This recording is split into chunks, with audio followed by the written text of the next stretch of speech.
Assalamu alaikum. Salatullah.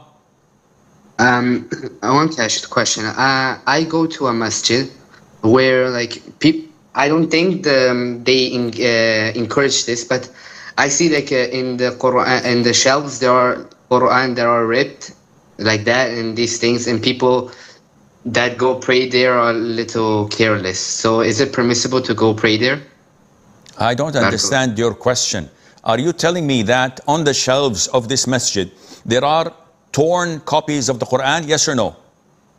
Yes. No, there's nothing wrong in praying in that masjid.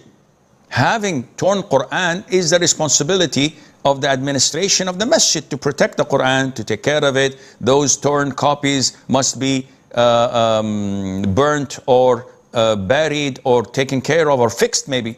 But this does not mean that praying in that masjid is not valid, or the masjid itself is a kufr or a shirki masjid. Says many people from the subcontinent, after reciting a surah or an ayah of the Quran, in the end they concluded by saying Sadaqallahul Azeem. Is it bid'ah? What is the definition of bid'ah, Nilofire? A bid'ah is an innovation. And what is an innovation? It is something that is made up in religion to mimic the religion and to get closer to Allah Azza wa Jal. So something that was innovated to mimic the religion. So saying Sadaqallahul Azeem, is it mentioned in the Quran? The answer is no. Only one verse in the Quran where Allah says, Qul Sadaqallah. Say Allah has said the truth. But this is not to conclude the Quran. This is a statement to be said to the disbelievers. Let's look into the Sunnah, because the Sunnah explains the Quran and it governs the aspects of Sharia law. So, did the Prophet ever in his life, sallallahu alaihi wasallam, concluded a verse of the Quran or a chapter of the Quran by saying Sadaqallahul Azeem? The answer, after looking and searching in all the hadiths of the Prophet ﷺ, there is no single authentic hadith proving that or backing it up. Okay, maybe the Prophet did not do it, but the companions did. So we look into all the history of the companions. May Allah be pleased with them. And not a single narration proves that they had ever said it in their lives. So now we have a problem. If the Prophet did not do it, alayhi salatu wasalam, and the companions, may Allah be pleased with them, did not do it, should we do it?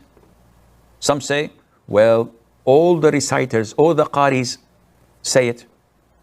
Again, you did not answer my question. If the Prophet ﷺ did not do it, and his companions did not do it as well, should we do it ourselves? They would argue and say, yeah, why not? What's wrong in it? The answer would be, what's wrong in it is that the Prophet did not do it. So either you know more than him, sallallahu alaihi wasallam, or you have brought something that is an innovation. And this is cascaded to all types of innovation. Whenever you see something new, just ask, did the Prophet do it, alayhi wasallam? No. Did the companions do it? No. Do we know more than them? Nope. Then we should refrain and follow their footsteps. Mother Aisha says, may Allah be pleased with her, the Prophet ﷺ said, whoever innovates in our affairs, what is not part of it, it is rejected.